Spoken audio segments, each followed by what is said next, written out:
नमस्कार विद्यार्थी मित्रांनो, पालकांनो, माऊली एज्युकेशन तर्फे पुन्हा एकदा तुमचं आपल्या चॅनलला स्वागत करते। आणि आजची आपली सीईटी सेलची लेटेस्ट अपडेट आहे की आपलं जे सीट मॅट्रिक्स आहे एमबीबीएस साठी, बीडीएस साठी, प्रायव्हेट प्लस गव्हर्नमेंट कॉलेजेस साठी ते आलेलं आहे। आणि त्यात अजून एक नवीन नोटीस सीईटी सेलने आत्ताच न्यू पब्लिश केली आहे। टोटल कोणते गव्हर्नमेंट कॉलेज किंवा कोणते असे सेमी गव्हर्नमेंट कॉलेज होते जे प्रायव्हेट कॉलेजमध्ये कन्वर्ट झाले, तर असे टोटल 3 कॉलेजेस आहे। आणि ते पण आपण बघूयात ॲट लास्ट की कोणते ते 3 कॉलेजेस आहे, कारण त्याची नोटीस आपल्याला पूर्ण ऑफिशियल आलेली आहे। आपण ऑलरेडी म्हणत होतो आपल्या व्हिडिओजमध्ये की 3 कॉलेजेस जे ते प्रायव्हेटमध्ये कन्वर्ट होतील। प्रायव्हेट म्हणजे काय की जसं वेदांता पालघर आहे तिथं कोणतीच स्कॉलरशिप भेटत नाही, तसं आता हे जे कॉलेजेस आहे हे 3 जिथं स्कॉलरशिप आधी भेटत होती एसटी कॅटेगरी, एससी कॅटेगरी किंवा ओबीसी कॅटेगरी अकॉर्डिंग, आता ती पण नाही भेटणार। म्हणजे सर्वांना ओपनचीच फीस द्यावी लागेल, जी पूर्ण टोटल फीज आहे तेवढीच फीस तिथं पे करावं लागेल त्या कॉलेजेसला, आणि त्यालाच आपण म्हणतो पूर्ण प्रायव्हेट कॉलेज। आणि ते तसे 3 प्रायव्हेट कॉलेजेस आहे। त्याआधी आपण बघूयात की सीट मॅट्रिक्स काय आली आहे, किती टोटल कॉलेजेस आहे, किती टोटल सीट्स आहे, आणि आपला एसएमएल किती राहील, म्हणजे कोणत्या कट ऑफला किती एसएमएल आपला राहील तर आपला नंबर लागेल। ह्या सर्व गोष्टी आपण आता डिटेलमध्ये बघूयात। तर सर्वात आधी एमबीबीएस टोटल 42 कॉलेजेस आलेले आहेत। जर तुम्ही सीट मॅट्रिक्स बघितलं असेल टोटल 42 कॉलेजेसची संख्या आपल्याला दिसते आहे एमबीबीएस साठी। आणि टोटल सीट्स किती आहे तर आपल्याला टोटल नंबर ऑफ सीट्स इथं दिसतील। टोटल 5950 सीट्स आहे, जिथं ऑल इंडिया कोटामध्ये किती गेले तर अराउंड 950 सीट्स गेले। आणि म्हणजे आपल्याला किती सीट्समध्ये खेळायचं तर आपल्याला बिंग अ स्टेट कॅन्डिडेट आपल्याला विथ डोमेसाईल महाराष्ट्र स्टेटमध्ये 4980 सीट्स भेटणार आहे ऑल इंडिया कोटाचे डिडक्ट करून। ऑल इंडिया कोटा म्हणजे कुठे ते एमसीसी मध्ये गेले, जे की 15% सीट्स नेहमी जातात, पण मायनस केले सर्व कॉलेजेसचे, तर आपल्या हातात 85% मध्ये टोटल 4980 सीट्स इथं उरत आहे। आणि त्यामध्ये जर आपण कॅटेगरी वाईज कट ऑफ बघायला गेलो, तुमचं ओपन जर कॅटेगरी असेल तर ओपन सीट्सवर सर्व जे विद्यार्थी ते क्लेम करू शकतात, भले ते रिझर्व कॅटेगरीचे कॅन्डिडेट असो किंवा ते अनरिझर्व कॅटेगरीचे असो। अनरिझर्ववाल्यांना तर ऑप्शनच नाही आहे, त्यांना ओपनच घ्यावं लागतं। तर टोटल आपण बघू शकतो की टोटल सीट्स किती आहे। एससी साठी 401, जनरलसाठी 401 सीट्स आहे, वुमेनसाठी अराउंड 188 सीट्स आहे। म्हणजे एससी कॅटेगरीमध्ये जर तुमचा कॅटेगरी रँक 401च्या मध्ये म्हणजे आत येत आहे, किंवा बिंग अ वुमेन कॅन्डिडेट तुमचा जर 188च्या आत येत आहे, म्हणजे तुमचा number 100% being a SC candidate लागेल कुठे गव्हर्नमेंट एमबीबीएस कॉलेजला। त्यानंतर जर एसटी कॅटेगरीला तुम्ही बिलॉंग करता आणि तुमचं जर 215च्या आत तुमचं एसएमएल असेल, किंवा खूप सेफेस्ट म्हणजे 210च्या आत जर तुमचं एसएमएल असेल, म्हणजे तुमचा नंबर लागेल जनरलमधून, आणि विमेनमधून तुमचा 102ला नंबर लागून जाईल। विजेसाठी आपण बघतोय की टोटल 92 सीट्स आहे, त्याच्यामधून तुम्हाला विमेनला 44 ऑल इंडिया 44 व्हीजे कॅटेगरीमधून पण नंबर लागेल being a women candidate. N1 साठी, जनरलसाठी 78, वुमेनसाठी 36 आहे। त्यानंतर N2 साठी अराउंड 108 आहे, वुमेनसाठी 50 आहे। N3 साठी अराउंड 62 आहे, वुमेनसाठी 29 आहे। ओबीसी साठी 586, वुमेन 276, आणि टोटल सीट्स किती आहे तर अराउंड 1542 आहे, वुमेनसाठी 724 आहे। आता हे झाले कॅटेगरीची गोष्ट।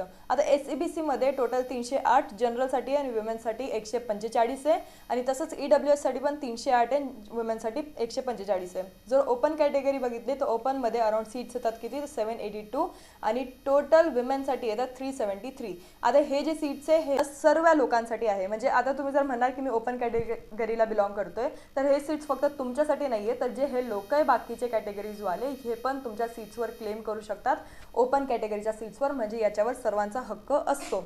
हे जे हे सर्वांसाठी ओपन आहे, तरी ही एक गोष्ट तुम्हाला क्लिअर झाली असेल।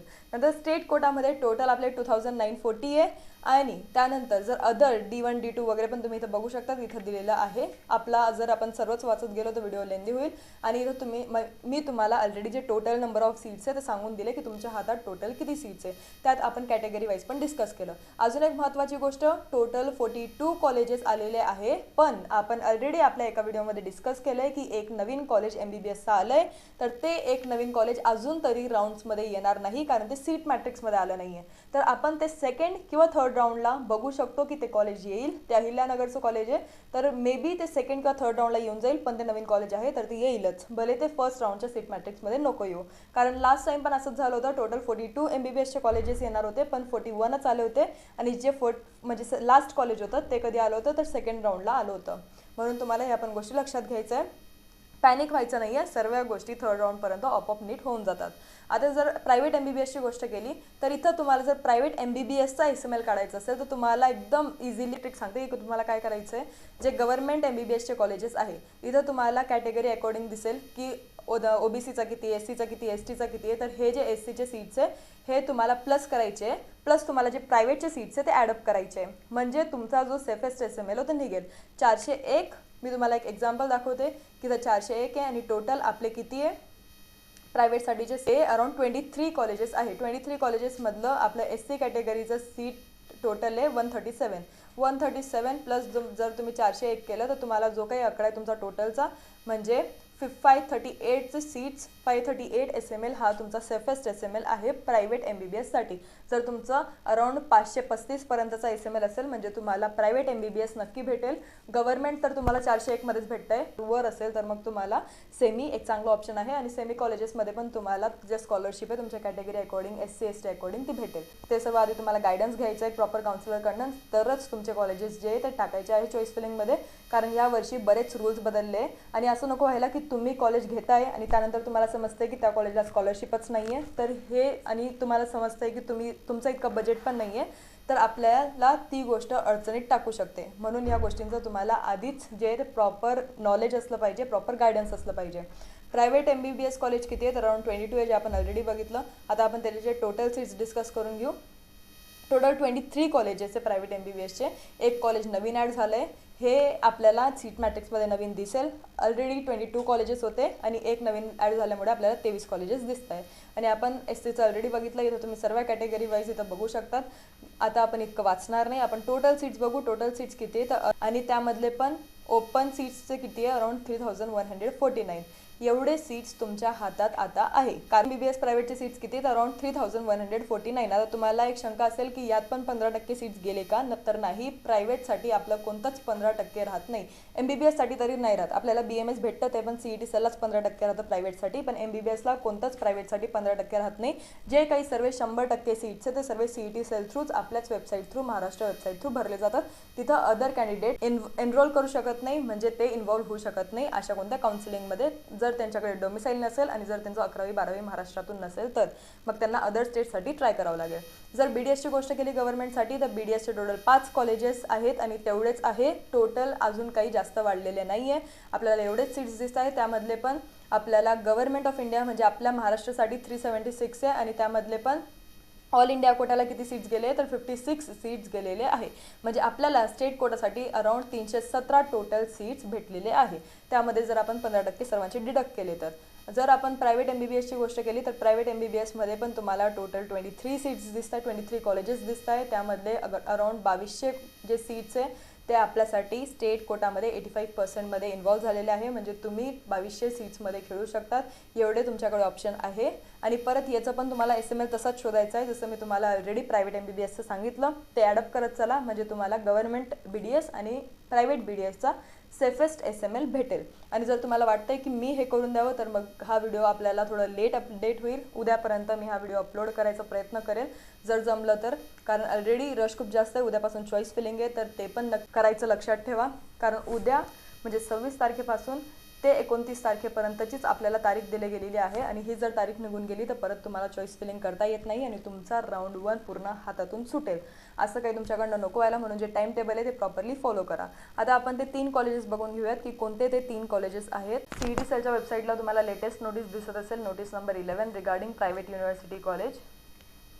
यामध्ये आपल्याला 3 असे कॉलेजेस दिसत आहे. त्यामधून 2 MBBS आहे, एक डेंटल आहे. With reference to the letter cited above, it has been informed that the college private medical dental colleges have initiated the process for establishment for private universities. आता यामधलं पहिलं कॉलेज आहे doctor Vitthalrao Vikhe Patil foundation's medical college, अहिल्यानगरचं college आहे जे की पूर्ण प्रायव्हेटमध्ये change झालेलं आहे. त्यानंतर आपल्याला दुसरं कॉलेज दिसतंय NKP Salve institute of medical science नागपूरचं आणि त्यानंतर Ranjit Deshmukh dental college and research centre नागपूरचं. हे 2 जे ते MBBS कॉलेजेस आहे जे की पूर्ण प्युअरली प्रायव्हेटमध्ये चेंज झालेले आहे. एक अहिल्यानगरचं, दुसरं नागपूरचं आणि तिसरं म्हणजे एक डेंटल कॉलेज आहे जे की नागपूरचं आहे. आता यामध्ये तुम्हाला काय लागेल म्हणजे जी काही आपल्याला स्कॉलरशिप भेटते अकॉर्डिंग टू आपलं रिझर्वेशन तर ती तुम्हाला या कॉलेजेसला भेटणार नाही. After obtaining recognition approval as private universities the following provisions are specified under clause is seen. ते काय काय आता out of the institutional seats 40% of the seats shall be reserved for candidates holding a Maharashtra domicile certificate. 40% seats त्यांना दिले जातील ज्यांच्याकडे महाराष्ट्राचं domicile. Fees determined by the fee fixation committee constituted by the respective private university shall be applicable to the concerned college. जी आपल्याला fees regulating authority असते आपल्या महाराष्ट्राची, तर त्यांनी जी फीज फिक्स करून दिली आहे तेवढीच फीज तुमच्याकडनं घेतली जाईल त्या कॉलेजला जर तुम्ही ॲडमिशन जरी घेतलं तरी. Candidates admitted to the said colleges shall not be eligible for any scholarship. हे आपल्यासाठी महत्त्वाचं आहे. तुम्हाला कोणतीच स्कॉलरशिप भेटणार नाही. और fee reimbursement scheme of the government, किंवा कोणतंच फी रिएम्बर्समेंट स्कीम तुम्हाला भेटणार नाही. तुम्हाला सर्व तुमच्या स्वतःहूनच पैसे भरायचे आहे, तिथून पूर्ण पैसे भरायचे आहे. एवढं तुम्हाला लक्षात घेऊन त्या कॉलेजला ॲडमिशन घ्यायची आहे. तर सर्वात आधी याची फीज बघून घ्या. सर्व कॉलेजची फीज बघा, तिथे भेटणारी स्कॉलरशिप बघा, आपला बजेट तेवढा जातोय का ते बघा. आणि जर कॉलेज तुम्हाला वर्थिट वाटत असेल तरच तिथे ॲडमिशन घ्या. उगाच तिथे ॲडमिशन घेऊन फसवू नका. आणि उगाच दुसरा कोणता तरी डोनेशन देऊन किंवा दुसरा कोणत्या तरी एजंटच्या हातात तुमची ॲडमिशन देऊन फसवून घेऊ नका. एक प्रॉपर काउन्सिलर लावा, काउन्सिलिंग थ्रू, मेरिट थ्रू सर्व गोष्टी करा. नंतर आपल्याला लिगली सर्व वेमध्ये जाता येतं. नंतर आपली फसवणूक होत नाही. म्हणून डोनेशन वगैरेच्या फंद्यात पडूच नका. जर तुम्हाला काउन्सिल पाहिजे असेल तर आमचा नंबर खाली डिस्प्ले होतोय, या नंबरला तुम्ही कॉन्टॅक्ट करू शकता. तिथे 8275518480. प्रेफरन्स फॉर्म फिलिंगसाठी पण तुम्हाला जर हेल्प पाहिजे असेल तर तिथं पण तुम्ही कॉन्टॅक्ट करू शकता. फक्त तुम्ही मेसेज टाका प्रेफरन्स फॉर्म फिलिंग किंवा मग चॉईस फिलिंग म्हणून, तर आम्ही त्याच्याबद्दल तुम्हाला जे काही आमची फीज आहे ती पाठवून देऊ. गायडन्ससाठी जी फीज आहे ती पाठवू, प्लस पर्सनल काउन्सिलिंगची फीज वेगळी आहे तर ती पण आम्ही तुम्हाला सेंड करू. फक्त तुम्ही काउन्सिलिंग डिटेल्स म्हणून एक मेसेज टाकू शकता. प्लस तुमचं स्कोर कार्ड सेंड करा आणि तुम्ही कोणत्या कोर्ससाठी इंटरेस्टेड आहे ते पण पाठवा, कारण आम्हाला ते जाणून घेणं जास्त महत्त्वाचं आहे. कारण भरपूर वेळेस असं होतं की 250 मार्क असून पण जे समोरचा विद्यार्थी आहे तो आम्हाला MBBS सांगत असतो, आम्ही त्याला गायडन्स किंवा आम्ही त्याला जे पर्सनल डिटेल्स आहे ते BMS अकॉर्डिंग पाठवतो. कारण आम्हाला माहिती आहे की 250मध्ये कुठेच MBBSला नंबर लागणार नाही आणि समोरच्याची एक्सपेक्टेशन MBBSची असते. तर असं काही तुमच्यासोबत आपल्यामध्ये मिसअंडरस्टँडिंग नको व्हायला, म्हणून तुम्ही तुमचा कोर्स स्पेसिफाय करा. म्हणजे आम्ही तुम्हाला सांगू शकतो की तुमचा नंबर लागेल की नाही. आणि मग नंतर आम्ही तुम्हाला पुढचे जे पर्सनल जे आमचे डिटेल्स आहे पूर्ण काउन्सिलिंग रिलेटेड जे आम्ही तुम्हाला सेंड करू आणि तुम्हाला सर्व गोष्टी जे ते समजतील. धन्यवाद.